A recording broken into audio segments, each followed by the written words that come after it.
Let's get started on our CBA preparation review. So the first scenario we have here is about septic shock. You have a 55-year-old female with diabetes mellitus presents to the ED with fever, chills, confusion, and hypotension. Blood pressure 82/50, heart rate is 120, respiration rate is 26, temperature is 39.2. So just by looking at vital signs, what does that tell you already? I'll let you answer that. The patient has a warm, flush appearance and decreased urine output. Blood cultures are pending. So just looking at the signs and symptoms here, it's already telling us something, right? It's telling us that the patient is having infection. Thus, also, maybe patient is having sepsis. Now the question is, what is the first intervention the nurse should implement? So the first thing we need to do is figure out the keyword here. And the keyword is first intervention. So it's asking you what's the first thing that you need to do as the nurse. So when it's asking you first, that can mean that A, B, C, D's, all of those answers are correct. However, it's asking you to choose the first thing that you need to do. To answer this question, it also helps if you already have a background information about sepsis. Because as a good nurse who's about to take CBA and SLA, you've done your due diligence and you have studied sepsis and you've studied septic shock, so you know some key information about sepsis already. And if that's you, then great. So that means you'll be able to easily answer this question. So now let's go at ABCD. Start IV norepinephrine, administer a rapid IV fluid bolus, give IV antibiotics after blood cultures are drawn, and obtain a urine sample for culture and sensitivity. And like I said, the question is asking what is the first intervention. And looking at ABCDs, those are all correct that you need to do in terms of your intervention. But what's the first thing that we need to do? And the answer here is letter B, administer a rapid IV fluid bolus. And with IV fluid bolus, that is the first thing that you need to do in terms of early septic shock, right? You need to do fluid resuscitation because you need to increase the intravascular volume and maintain perfusion for this patient. So letter A is also correct. Like I mentioned earlier, A, B, C, D might be all correct. However, you need to give IV fluid bolus first, and then you can give vasopressors like norepinephrine if the IV fluid bolus is not effective in terms of increasing that blood pressure. Because if you look at the blood pressure, it's very low, it's 82/50. Letter C is giving an IV antibiotics. Again, letter C is also correct. You can give IV antibiotics, but it should be given after doing fluid resuscitation, right? Letter D, obtain a urine sample for culture and sensitivity. And that is also something you need to do. It's also important to do. However, that's not the first priority. So the trick to answering this question, to picking the right answer here, is you need to know about sepsis. You need to know what are the intervention in terms of septic shock treatment. And that is fluids first, then antibiotics, and then vasoactive agents if necessary. Also, just giving you a little bit of pathophysiology here. What do we know about diabetes? People with diabetes, they are at risk for infection. And if a patient is at risk for infection, they are at risk for sepsis. So as a nurse, that is something that we need to know, right? That's something that you need to learn and review as well if that is something that you don't remember from previous schooling.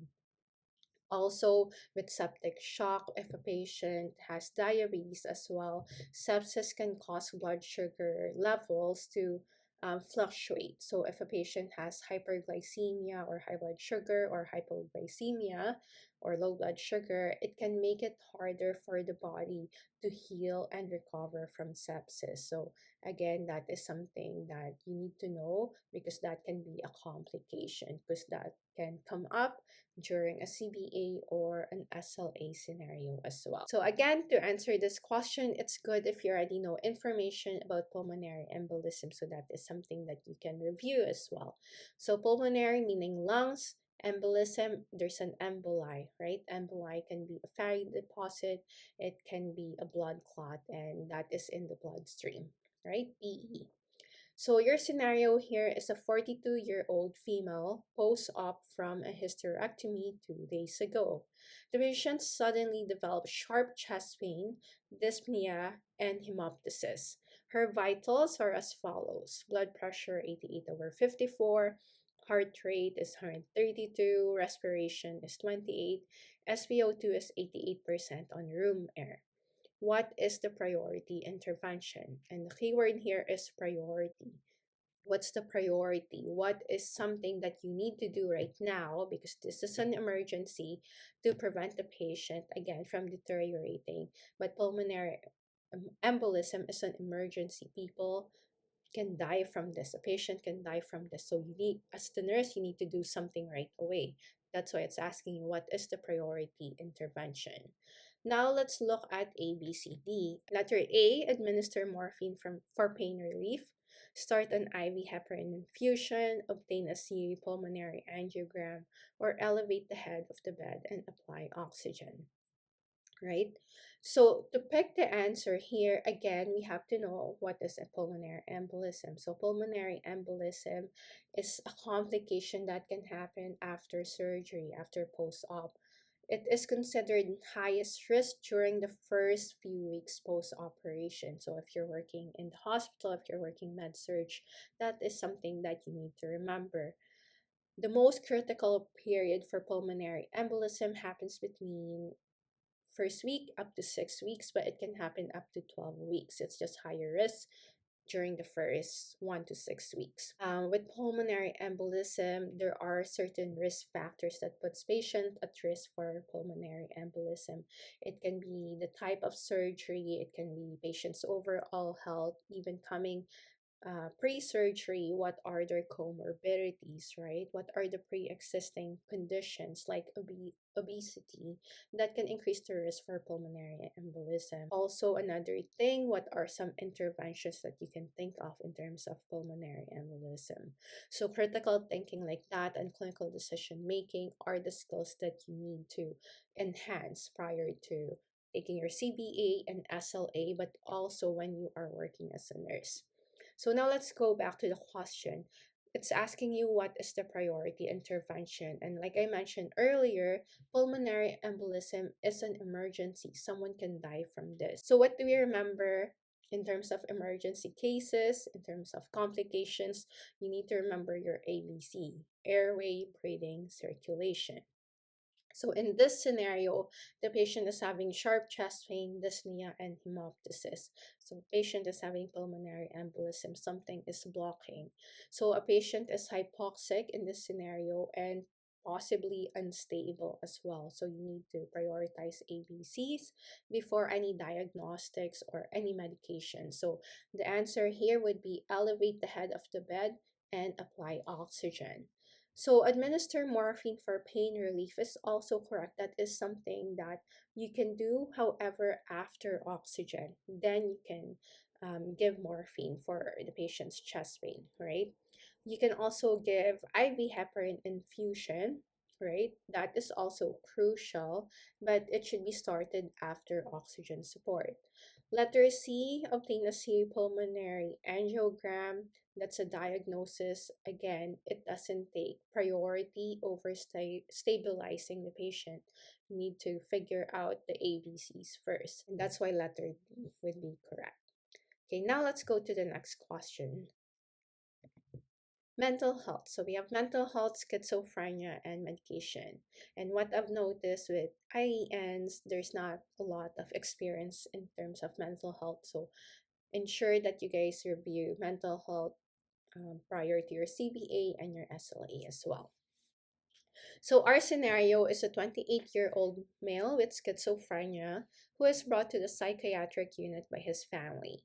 They report that he stopped taking his risperidone a week ago, claiming the government is controlling my thoughts.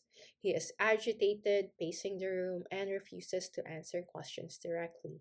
And that is something that is Typical and can be seen with the patient with schizophrenia. The question is, what is the priority nursing intervention? Again, it's asking you, what's the priority? What is something that you need to do right now as of this moment as a nurse to help your patient from deteriorating? Letter A, confront the patient and explain that his delusions are not real. B, administer PRN haloperidol and place the patient in seclusion. Letter C, speak calmly, maintain safety, and redirect his focus. Letter D, explain the importance of medication adherence and offer education.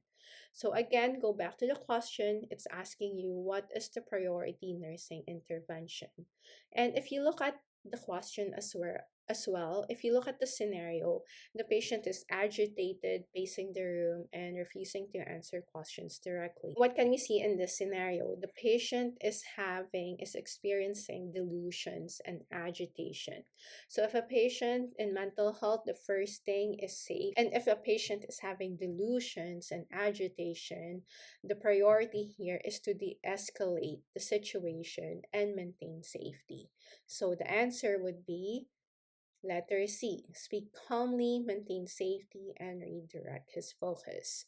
Letter A is not correct because you cannot confront the patient when the patient is having acute delusions and agitations, right? That can increase the patient's agitation, and that is not very effective. Letter B, giving haloperidol, that is useful as well, but you should consider that after de-escalating the situation because it will take a while for you to get that medication. So you need to do something right away, and that's what it means by priority. Letter D, explain the importance of medication adherence and offer education. If a patient is having delusions, you are not giving the patient any education because any education you're not giving will not be absorbed, right? Because the patient is having an acute psychotic episode. So again, for mental health, what you need to remember is safety and also using therapeutic communication. So that's something to review, and also medications. Last question we have here is maternity and postpartum hemorrhage or PPH. Again, to answer this question, it's good if you have reviewed maternity and you know already information about postpartum hemorrhage. That's how you're going to be able to answer the question easily. So the scenario here is a 32-year-old woman, gravid at 3, par at 3, delivered the baby 15 minutes ago via spontaneous vaginal delivery. She suddenly becomes pale, diaphoretic, and hypotensive. Blood pressure 80/40, heart rate 130. The nurse notes heavy vaginal bleeding and boggy uterus. Again, the question is, what is the priority nursing action? What is something that you need to do right now as of this moment as a nurse? A, start an IV infusion of oxytocin, perform fundal massage, notify the provider immediately, and administered a blood transfusion. So, what do we know about postpartum hemorrhage? So, postpartum hemorrhage or PPH refers to excessive bleeding following childbirth. It is considered a serious obstetric emergency, and that is one of the leading cause of maternal mortality worldwide, not just in Canada, but it's worldwide. And and it happens when the uterus doesn't contract adequately after delivery. So it will lead to uncontrolled blood loss from the placental site. Okay, so that is something that you need to learn, that you need to know in terms of maternity and postpartum as well. Right, now let's go back to the question, what is the priority nursing action? Again, if it's priority nursing action, that means it's usually an emergency. So again, think of ABC. So airway, breathing, circulation. And if a patient is actively hemorrhaging, so if you read here, the patient is having heavy vaginal bleeding, you have to stop the bleeding first. And to do that, you have to perform fundal massage, as uterine atony is the most common cause of postpartum hemorrhage. And performing fundal massage is the first line of intervention. Okay, and that will stimulate the contraction of the uterus and it will reduce bleeding. So letter A, start an IV infusion of oxytocin. That also can help, but it should be administered. Again, grabbing the medication, it will take a while. You need to do something right away, and that's why it's asking you what's the priority, right? So you can do IV infusion of oxytocin after manual intervention, so after you've done the fundal massage. Letter C, of course, you need to notify the doctor. However, as the nurse, you need to do something within your scope, right? And performing fundal massage is something that you can do. Then, of course, you need to call the doctor. You need to get an order for medication. And letter D, administer a blood transfusion is something that can also be done after doing the fundal massage, after you call the doctor. If necessary, then yes, we can do a blood transfusion to this point if the vaginal bleeding is uncontrolled and the patient is still losing a lot of blood, and you need an order for that. So that is the end of our questions for today. And if you found that helpful, please let me know in the comments below. Please give this a like and subscribe if you haven't yet. And also visit my website, www.nursingcollective.co, where I post more blogs about IEN resources. And also, due to popular demand, I am working on creating an online course to help you with your CBA and SLA. If you haven't yet, make sure you put your name under the waitlist, so I will let you know once it is up and running, and I will also give you a discount once you put your name on the waitlist. And I'll see you guys in the next video. Thank you for watching. If you found this video helpful, please support the channel by liking, subscribing, and hitting the bell for future videos. Drop a comment below as well to share your thoughts, ask questions, or suggest any future topics. I would love to connect with you. See you in the next video!